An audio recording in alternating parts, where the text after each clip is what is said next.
It's man like Dan. Come on! Come on. Welcome to Melanated Proud. Today, once again, we've got the lovely special guest. We're not going to say her name yet, innit? But before we begin, please just like that button, subscribe, and keep sharing these videos because these people are literally opening up, they're being vulnerable, talking about their stories, and we know that there are people out there that can really appreciate these sort of videos, innit? So don't forget to share and drop your messages in the comments. Stop calling me, stop messaging me privately. Let them see what you think, innit? Let them know because they deserve to hear it, yeah? So today we got a lovely founder, someone that works with the mayor again. Seen her before, seen her now again, but this time she's decided that out of the kindness of her heart and bravery, she's willing to sit down with me and really just open up on a few things that she's gone through in it. So some of her struggles. So today's main theme is about suffering in silence. And so without further ado, I'd like to welcome the lovely Lynette Nabbosa. Love the way you say my surname. Listen, I love a surname. Honestly. I love a surname. I ain't gonna deny that. Thank you. I love a surname. So it's up to you how deep you go. There's no pressure in it. Like it's not by force in it. So just say what you want to say. Okay. And that in it. Yeah. So do I introduce myself, or will that have already been? Okay, cool. You, go on. If you want to introduce, go on. Okay, I'm not going to kind of go into a long intro because I did that last time. Yeah. I'm Lynette Nabbosa and I am the founder at ELIMU. We are a platform that connects young people with businesses, mentors and opportunities to reduce the racial wealth gap. I also do work with the mayor, as Daniel said, so I work on the Commission for Diversity in the Public Realm. So we're working to make London's public realm, which is streets, public arts, memorials, statues, building names, all these things, more representative of the diversity of our city. And then there's a few other things I do, like school governor at a local secondary school and racial justice consulting for public sector and third sector organisations that are trying to become anti-racist. That is me. Now, shall we begin? We shall. I'm thinking, do I look at you or look? You can look at me. Look at me. Okay. This is quite intimate and deep. So cool. What would you say are the things that you've been silent about? Okay. So I guess they say with all the things that I do, there's a lot of like congratulations all the time, a lot of applause, a lot of commendation. And because there's a lot of well done, I don't really feel like there's always, or it's always appropriate to be like, oh yeah, I'm achieving all these things, but like at this cost to my mental health or my well-being or my personal relationships and time with family and friends and those things that recharge me. So a lot of my kind of day-to-day silence is about how running an organisation and doing all these extracurricular things affects my ability to preserve and maintain my personal well-being, but then also just in general things that I wouldn't necessarily say I was silent. Well, I was silent, but the reason that I was silent about these things was because I didn't have the language for it. So last time we spoke, I kind of said to you that I am in the process of really trying to take my mental health more seriously and getting the support that I need for that. And I said that there were certain things that now that I'm learning different terminologies and different diagnoses for different mental health experiences that people might have, I'm starting to resonate with things and I'm going to go and get the support that I need for that. So in the month since we last spoke, I went to my GP. So I've been doing counselling. I don't know if I mentioned that last time, but I've been doing counselling since January 2022, I think. Something that I had wanted to do for a couple of years, but again, I didn't really have the time and I didn't really afford myself the time out to be able to kind of focus on that. So it was actually off the back of someone that I knew at the time really forcing me to kind of take an hour out of my mornings to sit with a counsellor that I kind of, eventually did make that part of my routine. And through doing that, I learned that a lot of things that I had I'm trying to choose between saying internalized or normalized. 'Cause I think normalized is when you kind of say, oh, this happens to everyone, this isn't out of the ordinary. But I think I always knew that not everything that I experienced was normal. So I'd say maybe I'm more so internalized things growing up. And through my counselling, I learned that those things that I internalized, I might have done so mentally and emotionally, but like your body, you know that term, your body keeps a score. I feel like those things did kind of hold in my body, and that stress and the trauma and tensions from all of those things have shaped my character and the way that I manage my emotions and the way that I avoid a lot of things when it comes to negative emotions or anything that causes me to be vulnerable. That was all things that I learned to do through going through traumatic experiences growing up.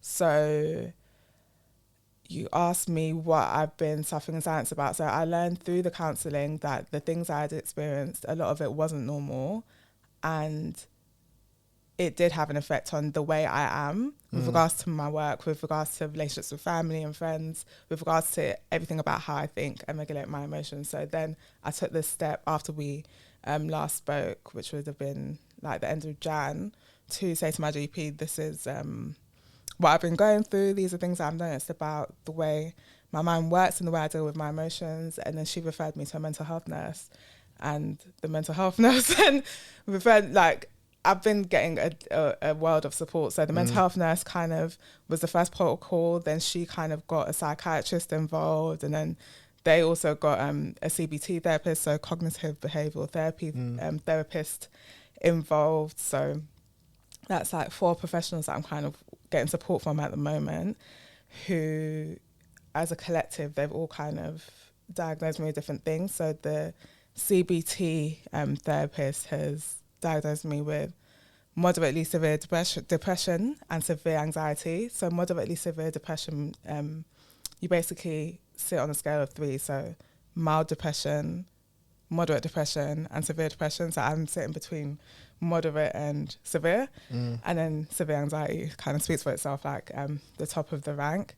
And then the psychiatrist has also diagnosed me with emotional dysregulation, which means that due to childhood experiences and the way those were managed, and not just childhood, like growing up as well, the way those were managed, I am unable to process emotions the same way a normal person would, like in a way that's acceptable, which makes me more susceptible to the things like the anxiety and the depression. And then the mental health nurse, she's kind of diagnosed me with ADHD, and then she's just putting me through a test at the moment for bipolar active disorder. She feels like I resonate with a lot of the things on there, but with bipolar there's like highs and lows, and she said my highs aren't really that high, although my lows are low. My highs aren't really that high, so I don't think that I've got that, but yeah, it's something that she's kind of had to put on my record to kind of watch out for and do the relevant testing for. As I've been kind of doing this learning and getting the support, I've learned about a term called complex PTSD, which is very similar, has a lot of the same symptoms as bipolar. So I think I lean more towards that. Obviously, I'm not a medical professional, so I don't know, but I would say I lean more towards that than bipolar. But I think, and also the way it comes about, because I think from my understand about complex PTSD, it's, you might go through a traumatic experience and experience PTSD as a form of that. But when you've been through multiple traumatic experiences, then that causes the complexity of the PTSD. So it's kind of like a compounding effect of different experiences that I never dealt with. And yeah, just like a lot of words, like yeah, so that's a take in. A lot. It's been a heavy. So that's a lot of discovery for you for like a month. A lot of discovery, and just a lot of words that I'm learning. So like the complex PTSD. My mental health nurse put anhedonia on my. Well, what I want to know as well is like, well, if you don't mind sharing, like how did it make you feel like when you? Do you know what? Yeah, I can't say I know. Because I cried for a week, but I don't know what I was crying about. Cause I was thinking surely I'm not upset because I feel validated. Like, she had said to me, I can't remember the context exactly of what she said this to me in, but she said to me, you're not well, like you're ill the same way that we'd treat, like, say for example, COVID or I don't know, a cold or a flu or something. It is the same way that this has to be treated and seen as an illness. Like, it's not, like, a lot of the kind of guilt and shame that you carry around these things is not you as a person, it's not your characteristics. It's the same way that somebody falls ill, like you have an illness that needs treatment. Yeah, like your condition isn't you. Like it's it's a health concern, isn't it? Or a health condition. Exactly. So that's what triggered me, and then literally cried every day for like a week. So I feel like maybe my tears were around validation and feeling like, okay, I'm finally understood and I'm finally going to get the support that I need. I think that's what my tears were about.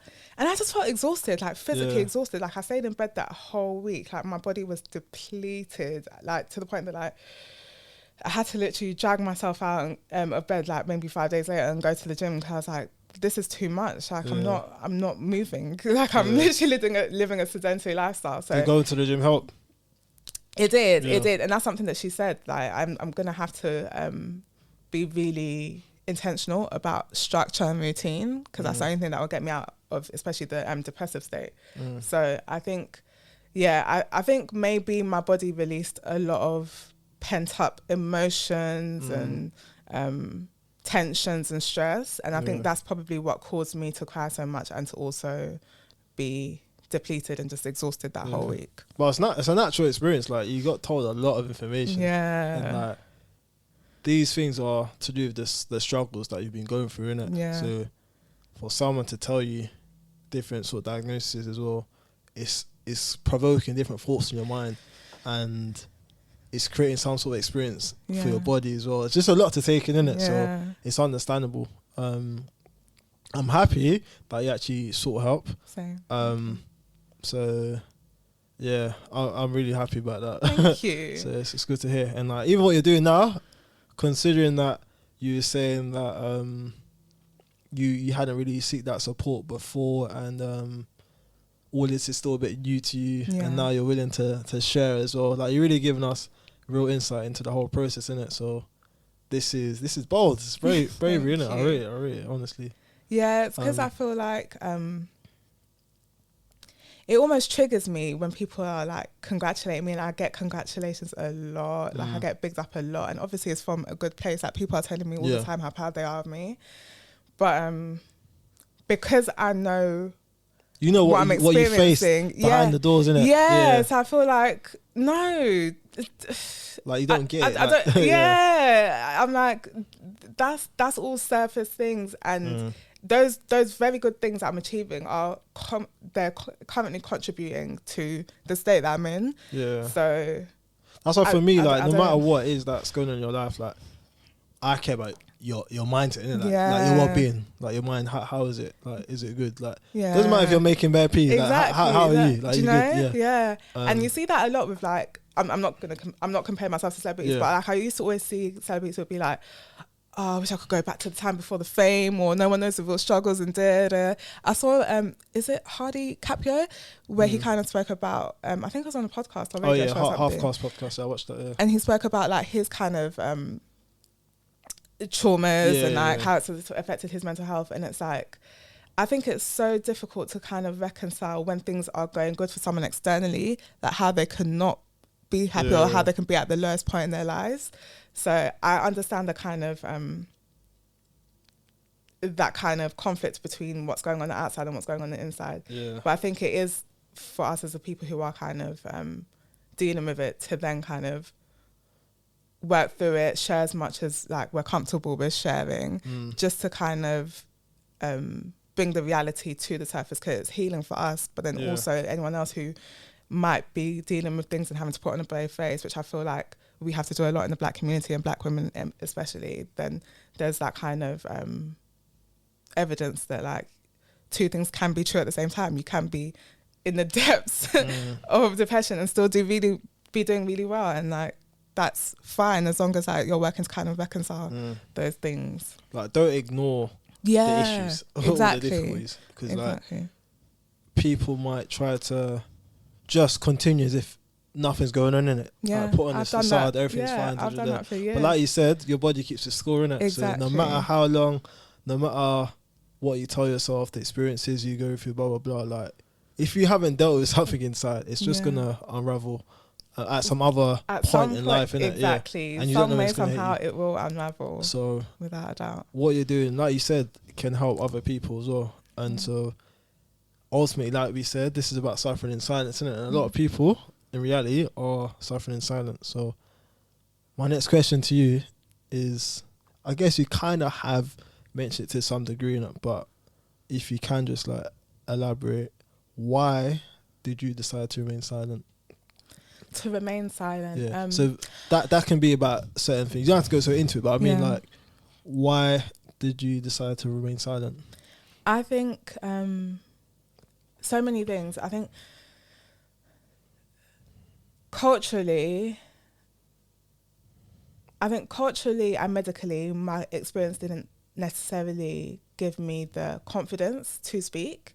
So I think culturally, like, if I think of a lot of the things that I've kind of gone through or shared, or things that other people have gone through, like a lot of the responses are, I went through that, you'll be fine, or everyone goes through that. So or just dismissing it. Yeah, even with like mental health, like a lot of people are like, oh, but we're all on the spectrum, or everyone deals with mental health. Trying to minimise it, like, yeah. And the thing is, I know people say that from a good place. It's like, oh yeah, we're all in this together. But for me, it's like we don't experience it the same, and we also don't have the same capability to regulate those emotions. Yeah. And also, experiences the same no way. one really knows like the real experiences, how intense your symptoms are versus someone else. Exactly. So like, yeah, like I said, most of the time they are trying to do it from a good place, innit? But it can be very unhelpful because and then it's difficult to kind of rebut because you know that somebody's trying to make you feel better. So it's like, so then do you end up regretting opening up to people because it's like it didn't get the reception that you wanted?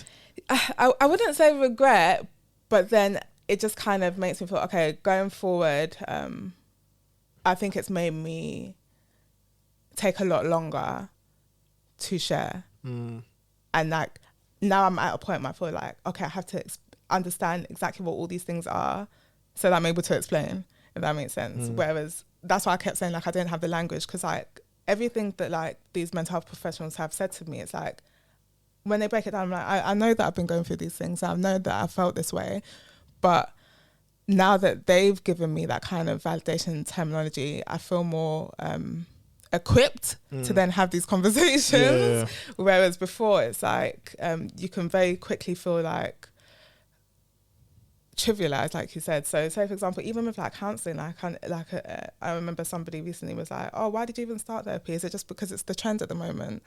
Or even things like depression, oh, everyone's going through depression, or everyone's anxious. Like there's this thing where people feel like if everyone's going through something, then it must be most of you are just either it's not that bad, or most of you are just being exaggerative. And especially because me, like the way I communicate things, I'll always kind of talk in this tone. Like I'll kind of go through my like emotions like in my own kind of space by myself, but when I'm communicating things, I say in this tone. So it's difficult to tell that I'm kind of going through something because my tone's always going to be like more jovial or like friendly and happy. So I think it's harder for people to take my pain seriously. So there's that.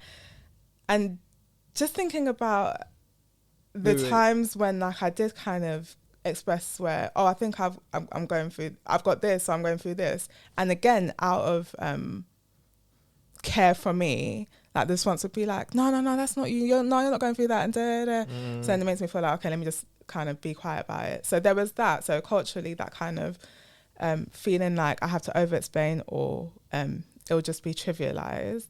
And also a kind of defensiveness against it. Like, because even if I think about things like my dietary choices. So I'm vegetarian. I'm vegetarian off of the back of like reproductive health issues that I've got. So trying to kind of ensure, I had like a surgery in 2020, which I think I mentioned last time. And off the back of not wanting those kind of fibroids to grow back, I'm vegetarian because estrogen, I'm trying to minimize my intake of estrogen. And a lot of foods and things like alcohol, all those things have estrogen in them. So it's me trying to look after myself. But the amount of times, again, culturally, the amount of times I'm constantly having to explain myself, and it's like, as a meat eater, you never have to explain why you eat meat. You never have to explain why, like, you smoke or drink alcohol. All these things you don't have to explain. But as soon as you're kind of doing something like becoming vegetarian, it's like, oh, you're vegan. Why are you vegan? Or I'm not going to be vegan just because you're vegan. I hope you know. It feels like people are triggered and offended by your changing lifestyle. Exactly. When it's got nothing to do with anybody else. These are my choices. But I feel like, even when I was pescatarian, so I was still eating seafood, like, I remember like a friend of mine was like, oh, do you think it's even made any difference to you though? Like thinking that, like assuming that it's because I did it for like weight choices or whatever. So just feeling like sometimes it's easier to just make these changes and not communicate them. So yeah, again, those were all things like culturally that just made me feel like, let me just be silent and make my moves and make my changes. And if somebody comes to me on the level and asks me like, oh, why is it that you've made this choice, or why is it, or how have you been feeling, and those sorts of things, then I can have the conversation, but I'm not going to volunteer the information because it's more explaining than I care to do. Yeah. So that was one thing. And then the medical experience just was terrible. It's taken this long for me to get a nurse and the mental health nurse and the GP who were like, oh, I see this now. But do you know what? It was off the back of the pandemic. A lot of people fell into depression in the pandemic. So I think they had to really ramp up their mental health support. So I feel like if the pandemic hadn't happened, then it probably still wouldn't have been taken seriously. Because again, I didn't know how to articulate. I didn't really have the language to say this is what I'm going through. But when I explained the little bit that I did, then my GP who initially referred me to the mental health nurse was like, oh yeah, a lot of people have been going through this since the pandemic, being locked up, going through lockdown. So yeah, if it wasn't for that kind of more generic population change, I'm not sure that I would have got this support, but it's good that I have it now. But when I think about when I first kind of signed up for therapy and kind of alerted, I guess, the NHS that I have mental health concerns, there was no kind of support or follow-up with that. And then I also kind of retreated and was like, do you know what, I don't feel ready to deal with this, because I was also at the same time going through my reproductive health journey and having to battle with them for like 5 years to even get scans and get like the basic support that you should get. I just felt like I can't be, like, I'm just not in the space to do that. You have to battle to get the help. Everything was a battle. Yeah. Everything was a battle. So having those experiences, it just made me feel like I don't want to go through this when it pertains to something that I don't even know how to articulate and understand myself. And with physical things, if that's what I went through with my physical things, where you can literally see that this person has these ghosts that are constantly growing in her body, like, we need to help her. If it took long to get help with something physical, then something mental, which you can't see, how much worse is it going to be for me who's trying to get the help? So those were the things that silenced me. I think the cultural kind of, not lack of understanding, but me, myself, I feel like I'd have to, I feel with both, like having to know what I'm going through and be able to articulate it to both medical professionals and from a cultural perspective was what took me so long to be able to speak. Even just hearing what you're saying about how you have to battle to get the help, it reminds me of even me, like some of my physical health stuff that I've gone through, like, you have to grind so hard just to get referrals to certain places, isn't it? Like, it's like you feel like you're annoying them. Yeah, like it's not their job. Yeah. Like GPs, they give you like a little time limit. I feel like you got 5 minutes max. And sometimes they will give you such like robotic responses, innit? Yeah. Because I feel like to some degree, they're also desensitized, innit? Yeah. Because they're hearing the same sort of information, even about loads of people going through what you've gone through during COVID. Yeah. That can be a bit dismissive as well to some degree, innit? Because you're going through something very unique. Yeah. But it's almost like, oh yeah, everyone else is going through that. It's just normal. But just wait a bit, innit? Exactly. And like, then when the psychiatrist and the mental health nurse came back with the results, she was like, oh. Yeah. And it's a lot easier to stop, innit? Yeah. Than to continue and get the help. Yeah. Whereas the help should be more welcoming and less difficult. Yeah. And that's why I feel like a lot of people, like you said, end up reverting and being silent, because ultimately the people that they've been going for some sort of support from, going to seek help or ask support from, they have let them down. Yeah. So whether that's friendships, family, healthcare professionals, they've been let down to some degree in it. So you feel like, oh, what's the point? Yeah. This is long, innit? And also feeling like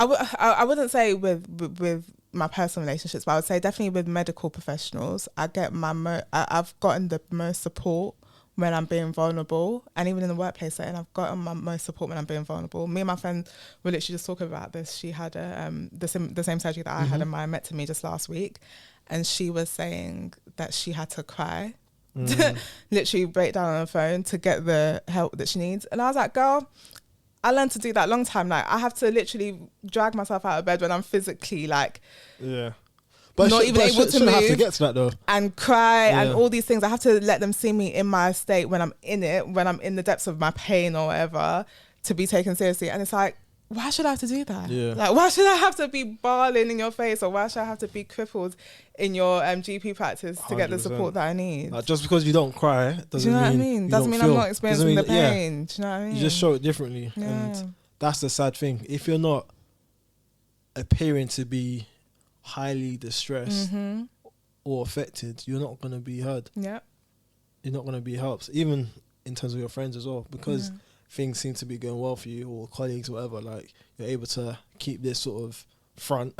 No one's going to ask you those questions because, oh no, she's fine. She's doing good. She's doing well. Like, obviously, we're not blaming them, but this is why, innit? Because they don't see it. But I would say that I have got like a close knit. You got good friends. I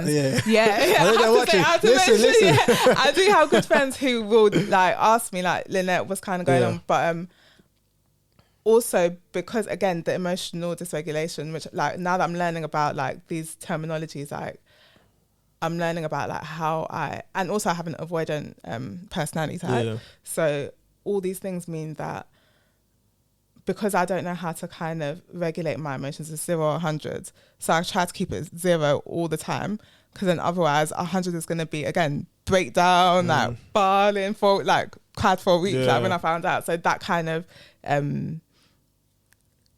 outcome, as opposed to just like, yeah, I'm good, I'm chilled sort of thing. And it's like, I do have like close friends who will kind of nag, and others who will kind of take my word for, okay, she said she's good, so why am I going to question her sort of thing? And I feel like either of those options is fine, because sometimes I'm just not ready.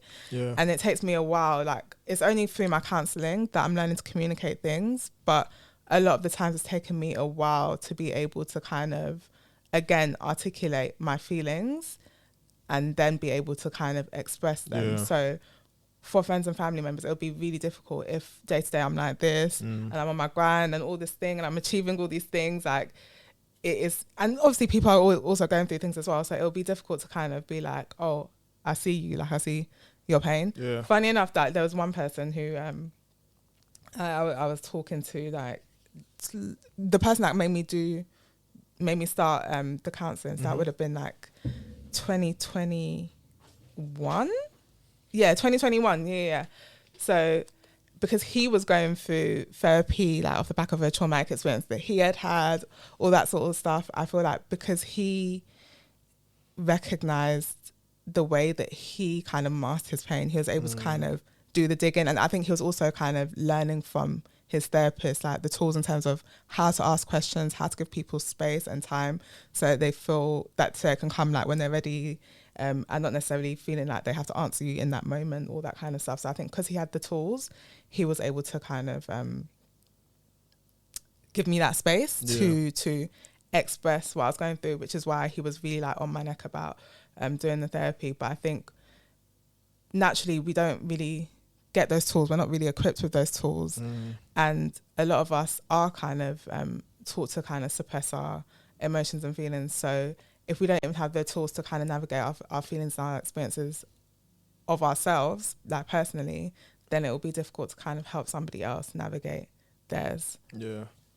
That's another thing. Like, sometimes the people that you're even asking or you're expecting to help you, they're not even equipped. Yeah. And it's not their fault. Like, they don't have the tools. So their natural instinct is either going to be, let me just dismiss it, or like, let me just tell you, oh no, you can get through, you're doing well, ignore that, it's fine, and not be able to provide you the sort of space you need, or the questioning or empathy that you really need in it, because they don't know, innit? Like, they haven't learned how to do that, they haven't gone through what you've gone through as well, innit? So I feel like sometimes it's also us as well, like, we have such expectations of people. So like, you're seeing a difference in the sort of support you're getting from the actual experts versus, I don't know, like your social environment. And do you know what makes me worse? Like, because people might have these expectations of people, but for me, it's worse because I feel more comfortable when people don't. So my expectation is, don't do that. Like, don't rip me open and see my most vulnerable version of me. Like, take this facade and deal with that, because that's what I'm more comfortable with. It's threatening, because like, it's threatening. Relax. Like, yo, slow down. But that's what it is, because it's exposing, isn't it? And like, I'm still not comfortable with that all the way, like, all the time. And the reality is, a lot of stuff are more safe with you. Let's be real, like, sometimes it's not best to say things to certain people, but as long as you've got the right people to speak to, or those that can actually give you the support you need. I definitely do. I definitely do. I think it's just my own discomfort with it. And also sometimes, again, like, a lot of people, especially in the past few years, like, a lot of people are going through and have been going through a lot. So also wanting to balance that, like, I know that I have like a bunch of people that I could call, and they'll give me their time, the space, the emotions. They'll cook me dinner, tell me to like stay there until I'm better, all that kind of stuff. Like, I know I have that in abundance, but I also don't like the feeling of burdening people with my emotions, because it happened to me a lot growing up. Like, I was like responsible for the emotions of like other people, and I don't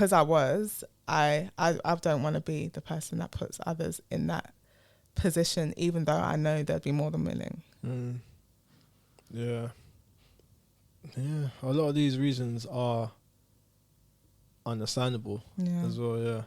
That's what it's just so important that you find the help that you need. So ideally, the experts themselves, innit, because they're there to take on that burden. It's not even a burden, like, to them, that's their job, innit? So what I want to ask you is, like, how are you dealing with those challenges? Obviously, you've mentioned some right now, which is like counselling, you're going to seek support, etc. But is there anything else that you're doing that's helping you deal with some of these challenges? My mental health nurse has been really kind of drilling in the need for routine. So I'm trying to... By the way, I'm not limited to mental health, just in general. So like, she's been really big on like routine. So like things like going to the gym, what I eat, making sure I go for walks, all those sorts of things. Like, I'm trying to be a lot more intentional about ensuring those things are in my day-to-day schedule, because I can literally be on my like laptop and like be working for like 3 days straight without leaving my house, and like, I know that that's all contributing to the state that I'm in, because I'm somebody who kind of gets a lot of endorphins from just going for walks. So I know that I need outside time, and I'm trying to look into hobbies. I'm not doing a good job of time management, and I think that's a big part of the reason that I'm in the space that I'm in, because being a founder and having all these other responsibilities, like, there's always, like, you're always behind. I was going to say there's always stuff to do, but it's not even stuff to do. You're always behind on stuff as well. And I'm trying to kind of focus at the moment on kind of getting more money in and building our team capacity, because then that will allow me to delegate and then ensure that we've got structures in the organisation that allow me the time to have more balance between my personal and my professional life. Whereas right now, it's my personal life trying to find its way around my professional life and find a way in. And then that way, I'm also hoping that I'll be able to kind of pick up a hobby. I'm going to Uganda for 6 weeks on Thursday. So just come on. So that connection with, like, I'm going to spend the first month in the village, which I'm really looking forward to. So Normally when I go, I kind of stay in the city, but I'm really kind of trying to connect with my grandma, my ancestors. 'Cause I don't know if this happens in other African countries where your kind of ancestors are buried in the garden sort of thing, like in I the literally same went where you to live. my village, like my dad's village, Yeah. when I was there. Yeah. Ghana, So I'm trying to like just kind of find that connection, that make it a more spiritual thing, and like just like learn a lot about where I come from, because my counselor taught me this thing about genome. It's basically like a family tree, but it's more complex because it looks at the jobs that people might have had and the relationships that different couples may have had. So what was my grandma's relationship with her husband, and what was their parents' relationships like, and how does that then affect how they then knew how to manage relationships and balance work with personal life. And all these things are things that do transcend through generations. So trying to make those connections and learn a lot more of where I come from on both sides. Like and then obviously, the genogram, that's the word. And then, just being there, I'm naturally going to be kind of eating more natural foods, and I'm going to be in the sunlight. So all of that will help. I was given antidepressants by my GP just off the back of all of this, but I haven't been taking those. So on top of all these people, I'm also getting support from a psychospiritual therapist, and she's kind of given me plant-based medicine, which I've started, and I'm trying to see how that helps me take a more holistic approach to my healing. So I guess with antidepressants, it's more numbing your mind and working on like your mental, and it's not necessarily a long-term solution. Whereas with the plant-based medicine, that's part of an overall psychospiritual kind of healing journey that I'm going on, hoping that I'll have a better connection and more clarity between my consciousness and like my mind and my emotions, so that in trying to get to a better state, I'm taking all parts of me on that journey. And you said CBT as well. And the CBT, yeah. Cool. It's good that you're doing different things to try and help you deal with those things, rather than before where you're just holding it in. Yeah. So, that's really good.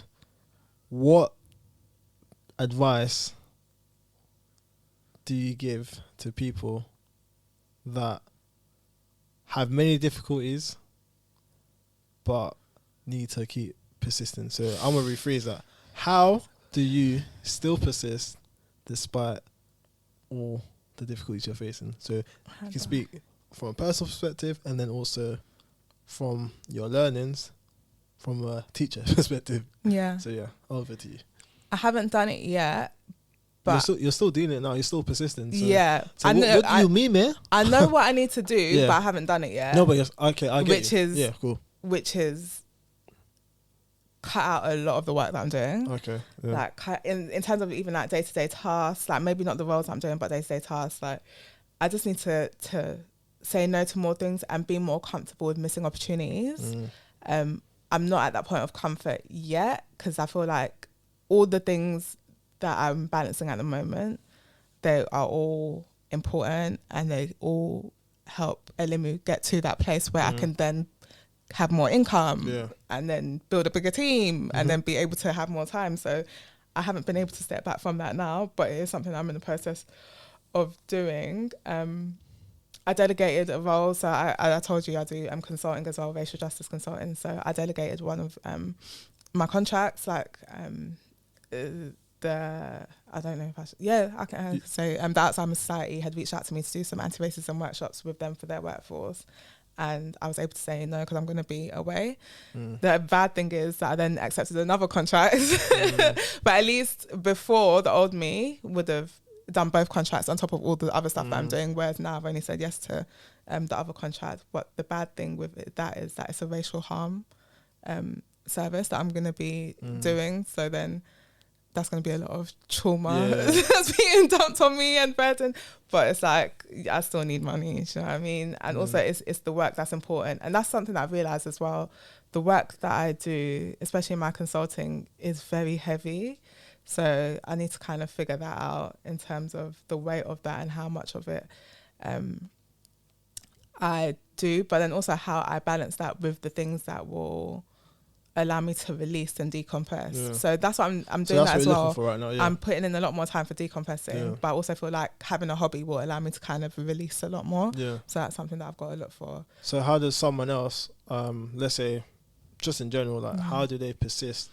Because like a lot of people might act as if like certain problems are just there for a certain period of time and then it's gone. But some difficulties you're actually going through for a long-term basis. For some people, it might be a lifetime, innit? So how does someone persist on a day-to-day basis? Like? Yeah, so I would say that thing about that I haven't mastered yet, but I know I have to do, is finding that kind of balance and saying no to the things that are gonna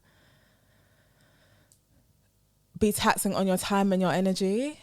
I think those are two things that are becoming increasingly important to me. Like I've been saying for the past couple of years, like peace is most important, but I think peace not in the terms of just preserving peace, but peace in terms of looking at how I spend my time and what I allow to kind of detract from my energy. So I think people who are trying to persist, figure out how you're compensating for the things that are taking your time and that you're giving your energy to. So whether it's, again, like maybe going for a walk or joining the gym and knowing that there's a class that you really like, so you'll do that even if it's like a half-hour class every week, or an actual hobby, like something that can release. And if you are able to say no to things that will allow you to achieve more balance, then I really would recommend that. But I think one thing that's been consistent, the reason why I'm kind of trying to find hobbies and stuff, is because one thing that's been consistent across all these mental health professionals that I'm kind of engaging with is they keep asking me, what are you interested in? Like, what are you passionate about? Like, aside from all of this, like, what are your interests? And I'm at this point, she called it anhedonia, the mental health nurse called it anhedonia, where it's like nothing's motivating you, nothing's interesting you.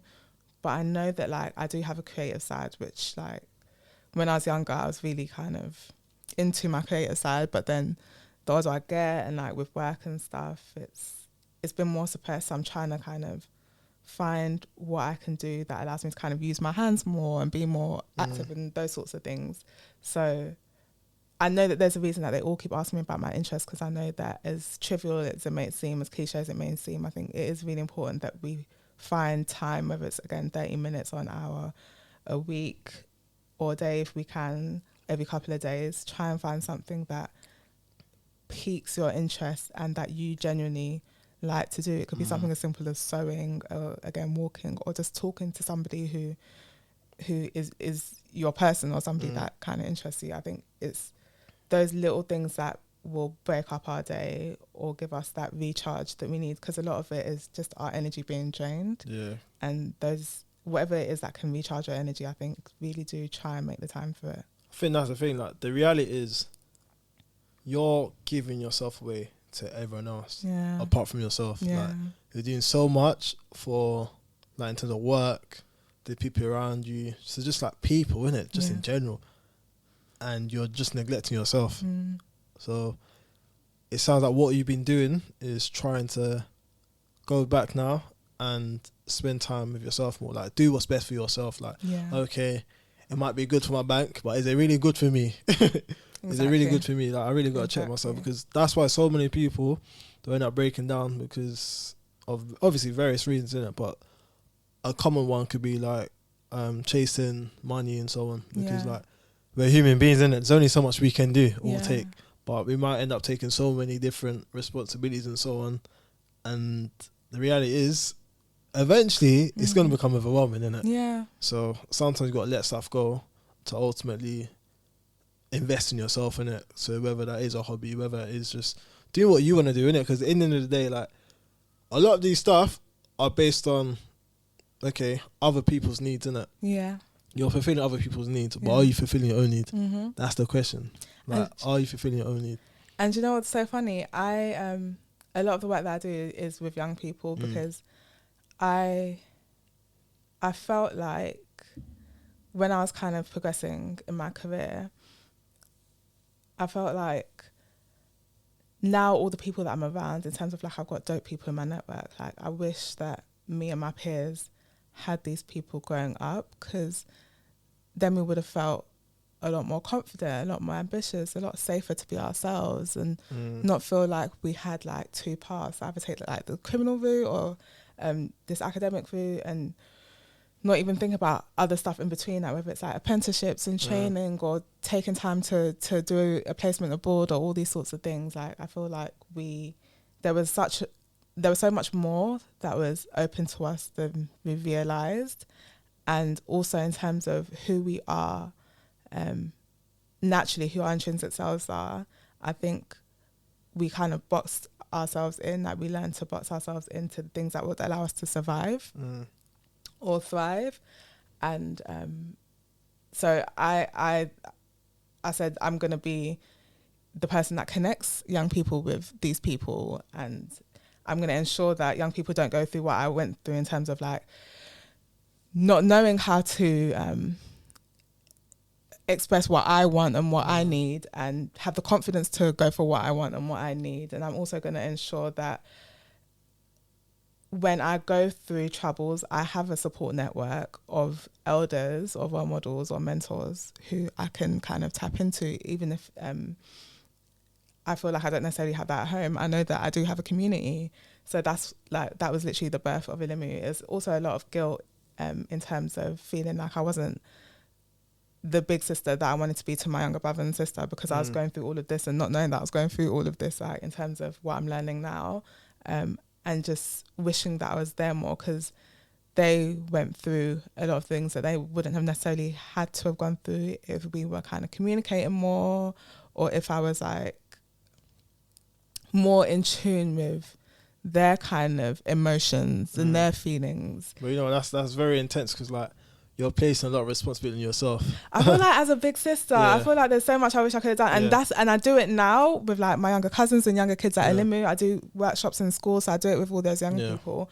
And the connections that I'm making with all these like 13, 14-year-olds and above and all these sorts of things, like I see what it does for their confidence, and like they then want to kind of give back, and they want to help me, like whether it's helping me kind of hand out stuff in the classroom, or they just want to tell me what it is that they are interested in, or they want to share something with me, whether it's sharing their TikTok dance and teaching me how to do it. All these kind of relationships that I'm building with young people is because I didn't get to do that with my siblings, and also I didn't have that with I guess my older cousins, because I would say the only kind of older young people that I had were my older cousins.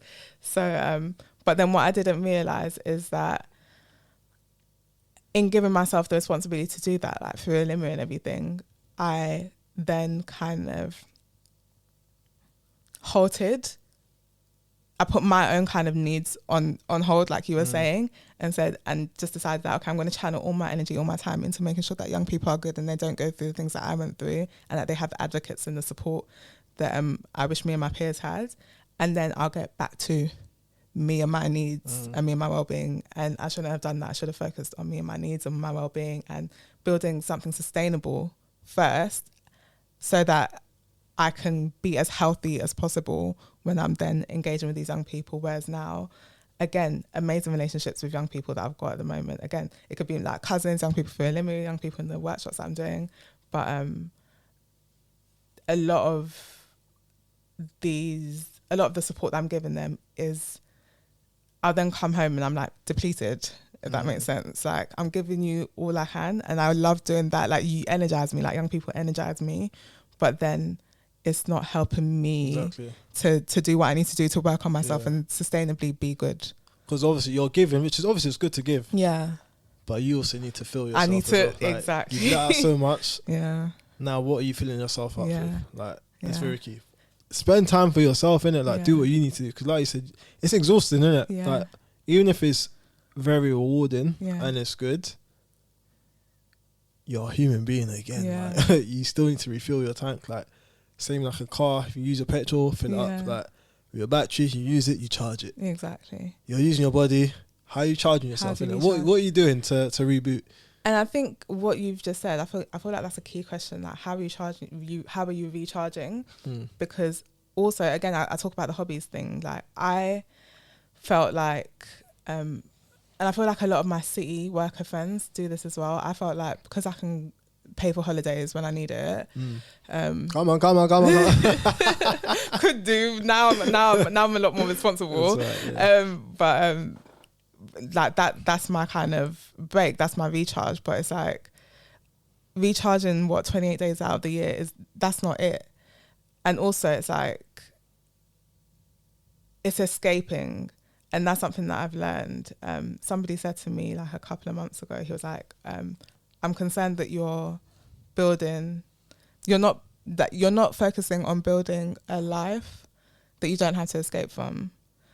Because I was saying to him, oh yeah, I have distractions when like I'm out interacting with you or doing whatever, or going on holiday, and all these things are helping me. But then when I get back, I do kind of feel like frustrations again when I'm kind of at home doing whatever. So he was like, it's like, are you building a life that you don't have to escape from? And I was like, I'm actually not. I'm relying on these kind of holidays every couple of months or whatever. But if I first kind of focus on my life and figuring out what it is that I'm escaping from, and how do I build structures that will allow me to either manage that thing or get rid of it so I don't need to worry about escaping all the time, then that's healthier. And then my holidays will be just for kind of replenishment and like exploring a new culture. And it's not necessarily having to kind of feel like I'm getting away or running away from whatever my problems are at home. It's just trying to experience something different or something better, but not necessarily feeling like I'm running away. Like, so I'm really, again, that's part of the reason that I kind of took it more seriously in terms of getting the referrals and stuff, because I was like, okay, yeah, let me first focus on, like, even after he said that, I kind of focused on changing my space in terms of like what home looks like, and ensuring that, like, because your space like naturally will reflect like your mood and stuff. So I focused a lot on that towards the end of the year. And then like come January, I was like, okay, now my space is good. Now let me go and get the referrals that I need that will help me to kind of put the structures in place as well.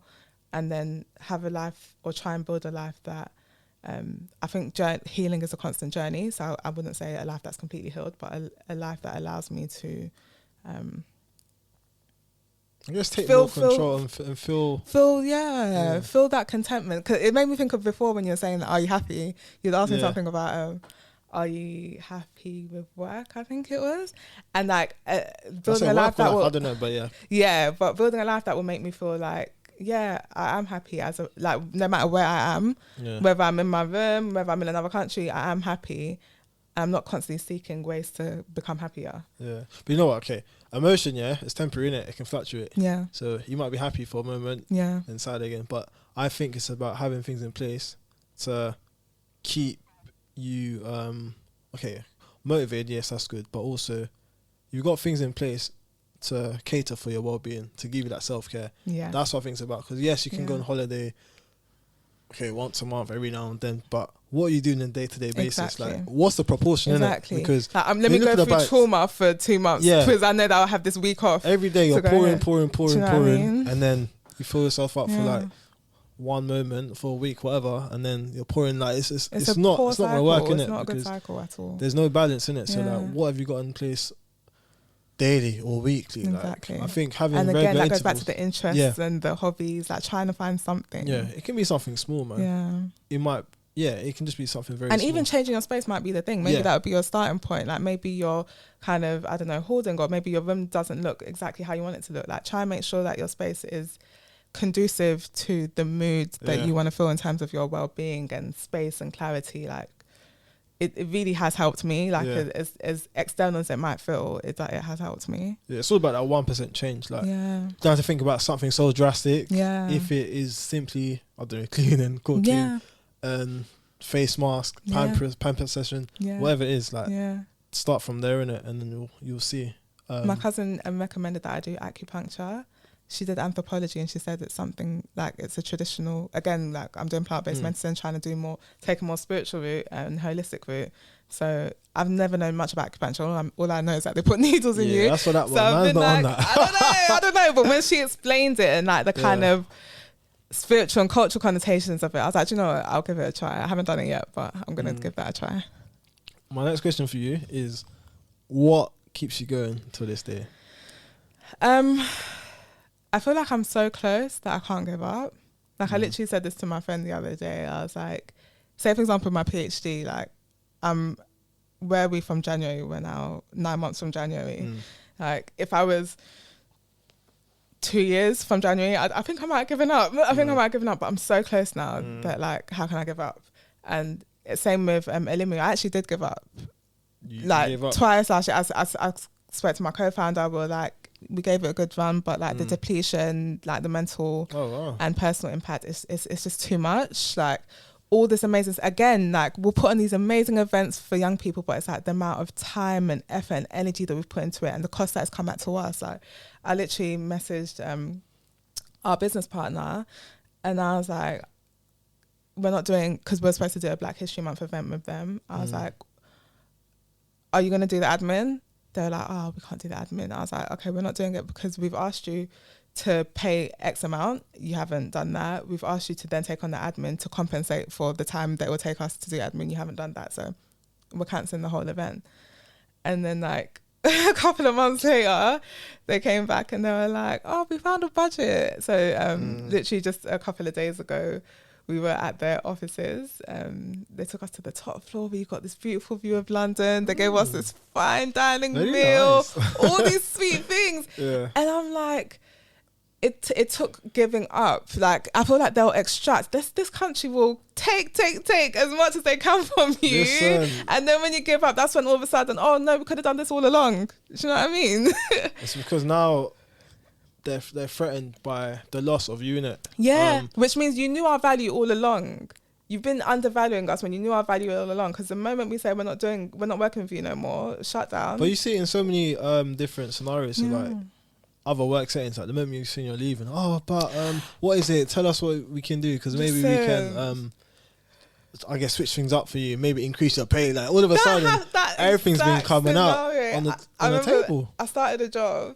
And I was like, I was taking a pay cut, but my previous job was in Surrey, and I'm from Lewisham Borough, so this was in Lewisham Borough. So I was like, it's worth the pay cut, but let me at least try and get some more money in, so it can at least meet, even if it's not more, at least meet what I was getting paid before.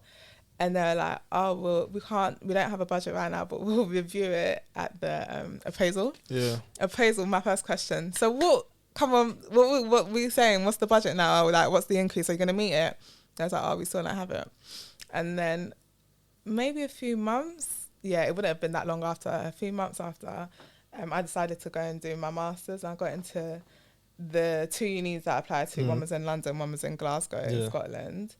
And the Glasgow one ended up offering me a full scholarship. So I was like to them, I've got to leave. And they were like, oh, we really can't leave you.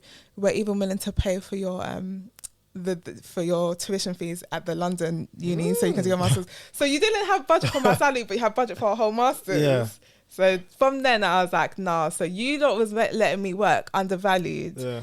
And you would have let me work for another couple of years undervalued when you had the money all along. So just out of principle, I was like, definitely going to Glasgow then. But that's the thing, like, the people are only willing to give so much, and they want to keep you in a certain, like, position, but once they feel like you're about to go, because they already know your value in it, then they're gonna try their best to keep you in it. Like whether that's work, even a relationship, someone might be about to leave someone. I don't know, but I can change. I can do this. Like, you see in the shows, like that's what you hear in it, and it's the same thing in it, because someone's departure means that like I'm about to lose them in it. So it's interesting, because imagine if you don't make those steps to leave. You might be in a position where you're just constantly being underappreciated, or you're not getting what you deserve, innit? And that's why I'm so big about like the young people and like working with ELIMU, because these things do knock your confidence and they do make you feel like your value isn't the same as Billy or Sally's value. And I think it's so wrong. Like now that I'm learning the game is the game, because when I was sitting in the offices like on Wednesday, fine dining, them telling us, have more foods, like have as much as you like, I was actually just looking at them like, the game is the game. Okay, I have peep game now, cool, let's play. But then it's like, you lot are shielding a budget. You lot are shielding a budget that's not yours. Like, it doesn't affect your salary in any way. So you've gone out of your way to undervalue us. when you could have paid us and it would have not affected your salary at all. And I think those are the things that bother me, because they know that we're coming from a background in a community where we're constantly undervalued everywhere we look, and we're constantly told that we're less than or not as good as, like, say for example, the Sewell report that said there's no racism in England. Like, if there's no racism in England, then that means then we're naturally just dumber, because we have I spoke last time about attainment gaps, so that people don't graduate with the same degrees depending on their ethnicity. So if you're black, you're 2.5 times less likely to graduate with a 2-1 and above. So you're telling me that it's nothing to do with structures of oppression and we're just dumber than our white peers, although when we were going into uni, we were all on the same level when it comes to A levels and GCSEs, or the fact that we get excluded more, that means we're just naughtier kids, or the fact that we get put in the justice system more, that means we're just more criminal. Like, if you are saying that the issue isn't things like racism or structures of oppression or being undervalued, then that then automatically means that the issue is us. And that's the thing that they're not realising, that by undervaluing young people from our communities, they're being raised the same way I was raised, to think that I don't deserve to aspire for certain things, or I don't belong in certain spaces. And that's exactly how I felt when I started lecturing. I felt like, wow, I'm really lucky to have been put on, to be offered this contract. But really and truly, I brought an experience and a level of common sense that they didn't have, because they didn't have the same lived experiences that I had, or even in, again, the job that I did. When I left and did my master's, that job that didn't want to pay me, when you do like check-ins with old colleagues and whatever, they were like, oh yeah, we never got the same gains to business again in terms of the income that we made from the project that you were running. We never got that again. And even our residents, they stopped engaging with us because the person who took over, she just wasn't in there. Like, she couldn't do what you were doing. So if I hadn't learned to kind of communicate and build those relationships where I'm able to learn these things, I would have left feeling like, oh, I'm disposable. Like, I don't bring anything unique. I don't. But that's why value. I think it's so key for people to spend time to actually get to know themselves and then realize their value. Yeah. Because until you realize your value, people are going to like place some sort of value on you, and it's not going to be equivalent to what your worth truly is, isn't it? And like you said, that's important in relationships too. Yeah. I think what you've just said is really, really important in knowing your value is so important for anything, whether it's relationship, work, whatever it is, like even in terms of like personal experience you've gone through, like whether it's mistakes, like the past is the past, but you need to know your value, innit? Like you're still worthy, you're still important, still this, whatever. Like you rely on other people to give that to you is very dangerous, isn't it? Because most of the time they're not gonna do that. Yeah. They're not gonna show you what your value is, innit? They're gonna give you something less. Yeah. And so sometimes, even though they might offer you that job with more money because you said you're leaving, sometimes no, you still gotta walk because you know your value. Like you tried to take the bit, I'm gone. Like, exactly. You tried it. So what I wanna also know is like, how has these things shaped your character? Because like, I'm very, again, naturally avoidant personality, naturally want to go through things alone. Yeah. So I think historically my experiences and like the way I regulate my emotions and my mental state have caused me to kind of be all those things. But now I'm aware of it. I think the way it's shaping my character now is like I'm learning to communicate a lot more and communicate a lot of the lows. Because I think that for somebody like me, I could easily kind of get away with looking like Superwoman, hero, achieving all these things. She's really happy. Naturally, I'm always smiling. All these things, I could look like the happiest, most... smilers, you know what I mean? The smilers, you got to look out for the smilers, innit? Because like... the mask is real. The mask is real. The mask is real. Like they're still human, you know? These smilers. So I feel like that's the character that I'm trying to build now, like one that's a lot more vulnerable. I think that's my key word, vulnerability, but trying to use discernment with it, like sharing, like being aware of how much I share, but just making sure that I'm not as boxed off as I've been my whole life because it hasn't served me. Yeah. It hasn't served me at all, and it also hasn't served my relationships. And also I feel like it could better serve my work as well, because then people that I work with will understand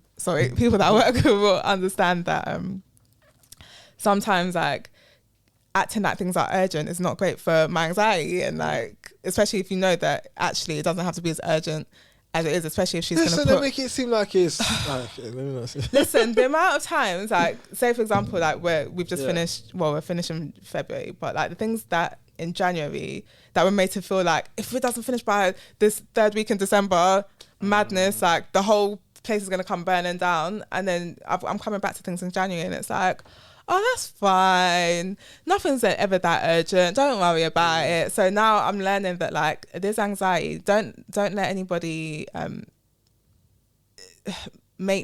dictate my time. I feel like when you treat like things like they're urgent when they're not, you're trying to dictate my time, and that's what makes me feel overwhelmed, because it's like I'm balancing all these things already, and now it's like everything seems so much more important. So now I'm just kind of communicating better, so I understand, okay, what are your timelines and what are mine, and how do those things align? And if they don't align well, then I just can't do this thing. So yeah, I'm just trying to communicate a lot more and ensure people know how to communicate with me. Like if you've sent me an email or you've called me, I will respond as soon as I can. Like sometimes like with work, like multiple calls or just following up and don't do that. I already have a big inbox, like don't do that. I already know the urgency of these things. Like just so I'm just trying to like put structures in place and communicate. And I think that those are the things that I'm trying to shape now. And also I think responsibility and accountability. So I'm having conversations. I had a conversation with my sister yesterday where I kind of, I said to you that I feel like a lot of this shaped how I was with them as their older sister. So I had a conversation with her about that, and I told her the work that I'm doing. My brother's been away for his birthday, but he's coming back today, and I plan to have a conversation with him just to say that I'm taking accountability for this, and I'm also taking responsibility for how our relationship now blossoms going forward, now that I'm on this healing journey, and I want our relationship to be part of this healing journey. So just those are the kind of vulnerable conversations I'm trying to have a lot more of. And also it really stuck with me when the mental health nurse said you're ill, because it's made me think of things like COVID and the flu. Like that's something that's happened to you, like it's not your fault, but also you're responsible for taking your medication, or you're responsible for taking your flu jab, or whatever it is that you need to get better, you're responsible for doing that. So although it's something that's happened to me, I'm responsible for this healing journey, and I'm responsible for ensuring that my work and my relationships don't continue to be affected by the way I've historically dealt with my emotions and my mind state. So just a lot more responsibility, accountability and communication. That's the kind of journey that I'm on at the moment, and that's what I'm hoping my character will do a lot better at going forward.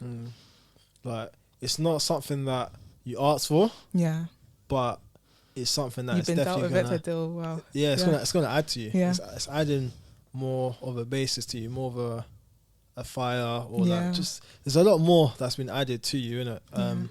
Despite the fact that I might feel very uncomfortable, frustrating, but this is just making you even more unique and special. So yeah, it's good that you feel as though you've gained a lot of positive outcomes since seeking support.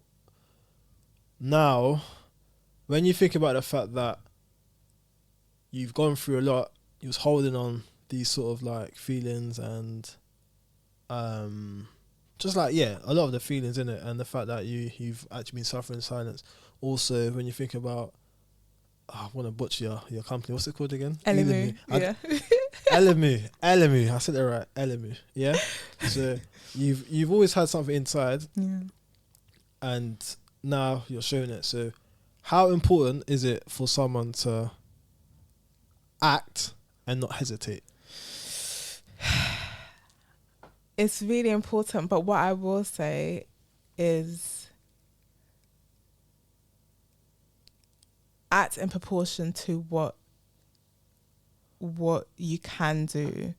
Like I think you said before, like 1%. You said something about 1% every day. Oh yeah, I said it's all about the 1% change. That's what the 1% change. Like your act might be a 1% change today, and like depending on how much you can carry in terms of burdens and loads, next week, next month, even if it's next year, you might be able to jump to 50% or 100%. Like I feel like it's important to act, but not to the detriment of yourself. Because again, when I think about myself in 2020, I went for the governor role, I went for the Commission for Diversity in the Public Realm role, and that's when ELIMU had just turned to an online thing, so learning how to navigate this new pivot where we had to do all our events online and all that kind of stuff.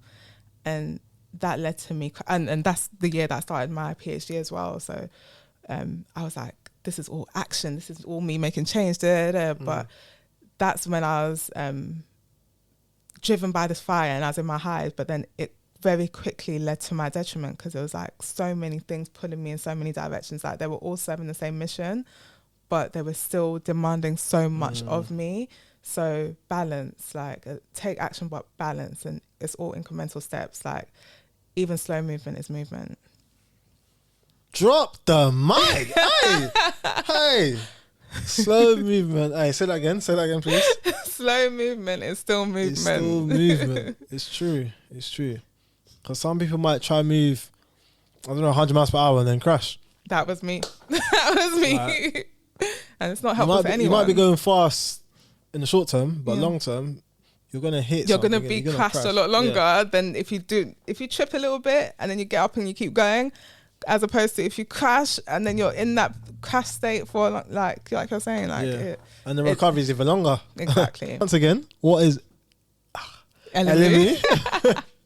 And just tell us more about that and how can people come to know your organisation more and get involved. So ELIMU is a platform that connects young people with businesses, mentors and opportunities. We're on a mission to reduce the racial wealth gap. So we're connecting young people with businesses through things like career insights, that might be through masterclasses or interview training or CV development, or actually connecting them to jobs or entrepreneurship training through our Launchpad program. So if you are a young person and you're at that stage where you're exploring what your career might look like, whether it's through business ownership as an entrepreneur or working in a business as an employee, we can help you by connecting you with the relevant role models and also taking you through our programs. If you are a role model or somebody that wants to give back, pay it forward to young people by sharing your skills or insights or connect them with jobs, we also have a space for you in our community. So I would say either email hello@elimu.co.uk, that's ELIMU, or you can follow us at ELIMU Community, and that's on all socials, just at ELIMU Community. And especially young people, if you follow us on there, we always have opportunities posted on there, so that's the quickest way to see our opportunities. But email us, follow us, and we'll connect with you. And follow you on what? At elimu.co.uk, at ELIMU Community, and then you can email hello@elimu.co.uk. Come on. And whatever you see that you want to get involved with, we're here waiting for you. Come on. That is a brilliant masterpiece that you've created as well. So thank you for that as well. Thank you. How can people get in contact with you if you want to be found? Me personally, Lynette Nabbosa on LinkedIn, so LYNETTENABBOSA, or _Nabbosa on socials, so _NABBOSA on socials. And if you have had like a similar experience to mine that you want to share, then I'm always a listening ear. I'm sure Daniel is as well. So I'm always looking for ways to share tools and resources. I get a lot of them through the counselling and the CBT, so I can share resources if needed. Wow. Listen, it's been amazing, isn't it? This is now hot time, isn't it? Listen, I rate you a lot for even speaking about all of this, innit? Thank you. I don't know if you had a conversation like this before, but it's all new to you. Not on podcast, no. Yes, quite exposed, and makes them feel vulnerable. I know that. So what you've done is very powerful. Thank you. There's gonna be people that have heard your story. Some of them might be going through similar things, and because of your bravery, because of your decision to speak about these things today, I believe that they'll be very grateful, and you could have changed their life. It's all about that one life to change in it. Forget about 100,000. It's not about that. As long as you change one life, that's all that matters, innit? And that is what you're doing on a day-to-day basis anyway. But you just sharing your personal experience now you ain't playing games, innit? Now you've done something even more powerful, innit? So I can see in the real me. Yeah. So you are just continuing to grow, elevate, even though you might be going through your challenges. Like, I'm still seeing that all of this just shapes you, in it. Like, you're not your condition. Yeah. Like, personally, okay, of course it's good to go through all the success and so on, innit? But I'm more interested in you as a person, innit? So that's why I feel like this conversation was needed and helpful, because it's deeper than just work, innit? Like, life is deeper than work, innit? Yeah. And so we need to make sure that there's more people being open about some of the experience. I'm not saying just be open for open sake, innit? Some people don't need to know stuff, innit? Like, choose who you want to speak to, whether it's healthcare professionals, your close ones. But if you're sharing, ultimately try to do it for a purpose, innit? Yeah, I like that. Yeah, that's what I would say. But I'm honestly inspired, man. Like, I'm inspired by what you've just done here. Thank you. Someone's got a lot of weight on her shoulders, you know, a lot of stuff has happened. Work with the man like Sadiq, call me, innit? But you are still leading by example, innit? And so, despite the fact you'll say, you might have not been able to help out with your younger siblings, etc. I don't know what the context is, but what you're doing now, you're really changing the game, innit? Thank you. So just take that on board, innit? Wow, so encouraging. Listen, final words of encouragement for your brothers and sisters. Could be anything. Could be related to this. Could be completely different, innit?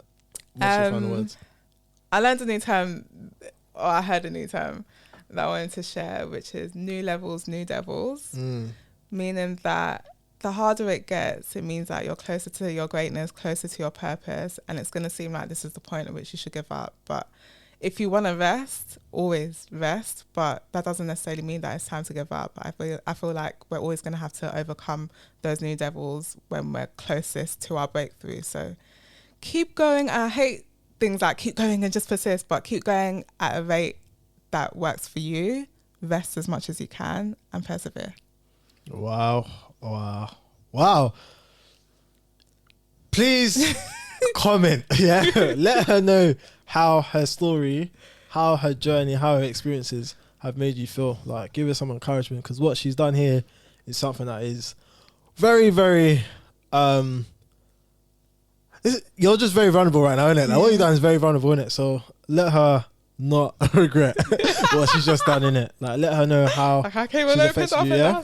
And if you do want to get involved with ELIMU, you did it well. You said it well. Come on. If you want to get involved, let her know, because she's doing a lot of great work. All right, we'll end that there. Like, comment, subscribe, all of that.